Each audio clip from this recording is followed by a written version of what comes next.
Hi everyone, I'm Miss Brandy, and today I'm going to give you some books for this month's bite-sized book chats.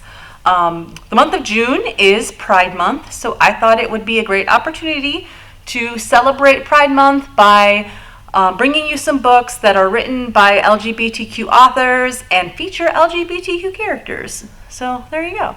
So the first book that I'm going to share with you today is called You Should See Me in a Crown by Leah Johnson.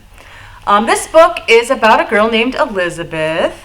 Elizabeth has had these dreams to go to the same college that her mom went to, and she's banking on the scholarship in order to go. Unfortunately, the scholarship does not come through, and now Elizabeth is scrambling to try to come up with some money to pay for the school. Her parents are out of the picture at this point, and she lives with her grandparents, and they do not have the money to send her to college. So she decides that she will run for prom queen, which sounds like not at all a way to solve this problem, but at Elizabeth's school, the prom queen and the prom king each get a $10,000 scholarship. Bananas, I know, right? So basically, it's not just a popularity contest. There's a lot more that you have to do to be prom queen. You have to do some community service. You have to participate in things like bake sales and all these other things just to be on the prom court. So Elizabeth decides to take this on. Obviously, this is not what she had planned to do. This was not her goal. But her first meeting for the prom court to get on the court, she meets a girl named Mac who's new and is also attempting to get on the court, and she starts a friendship with her.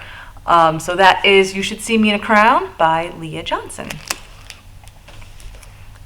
All right, so the next book I'm going to talk to you about I think is really interesting because it has a political background to it, which is really strange. We don't have a whole lot of that kind of stuff in YA Lit, so I think this is unique in that alone. This is called The State of Us by Sean David Hutchinson. And in this book, the two main characters are the sons of presidential candidates.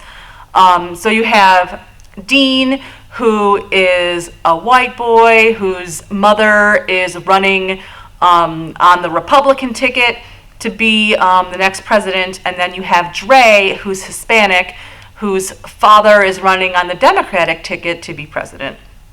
And they don't really know each other. Obviously, people have talked about them. Everyone's always talking about everybody when it comes to politics and stuff like that. So what we do know is that Dre is very loud, very flamboyant, likes colors, all of these kinds of things, just very in your face. He has a huge social media presence where he does theatrical makeup and stuff like that, and he has a lot of followers. And then you have Dean, who's very conservative, very clean cut, very stereotypical, any TV show that features the wealthy kids. It's kind of the exact stereotype that you would see from Dean. And the two of them get stuck together in a green room during a terrorist attack, separated from their parents and everything, and they start to talk to each other, and they start an unexpected friendship, which kind of develops into more of a relationship, which you can see because this cover, there's some smoochy guys on that cover, so not really much of a spoiler. You can kind of see where it's going to go. And Dre is his sexual preferences are very known, and everyone knows his deal. Dean is a little bit more conservative, and not many people know his true feelings. So, The State of Us, really great, good romance, interesting political aspects and what it's like to be in the limelight. So yeah, there you go. State of Us. All right, my third book that I have for you today is very appropriate for summer because it takes place in a summer camp, and it's called Camp by Elsie Rosen. And in this book, the main character, Randy, he's been going to this camp for years. It's an LGBTQ camp, and he's super involved in the theater. He has his whole cabin is full of theater people. He loves everything glittery and bright colors and nail polish and all of this other really like bright, super theatrical stuff. But he has had this crush on this guy, Hudson, forever. And Hudson is what you would view as a quintessential jock guy. Wears jock clothes and does all the sports stuff and is good at, always wins the obstacle course every year and color wars and capture the flag. He's just that guy. So Randy decides that he is going to transform himself over the year until next summer and come back as Dell and just reinvent himself and try to win Hudson's heart.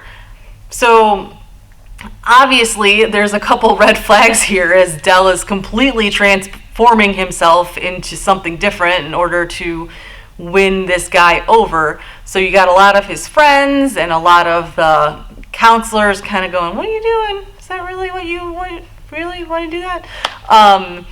So there's a lot of comedy in this one. There's a lot of romance, a lot of feelings. But yeah, it's a good summer pick for you. Camp by Elsie Rosen.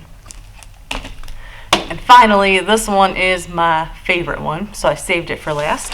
And this is called Once and Future by Amy Rose Capetta and Corey McCarthy.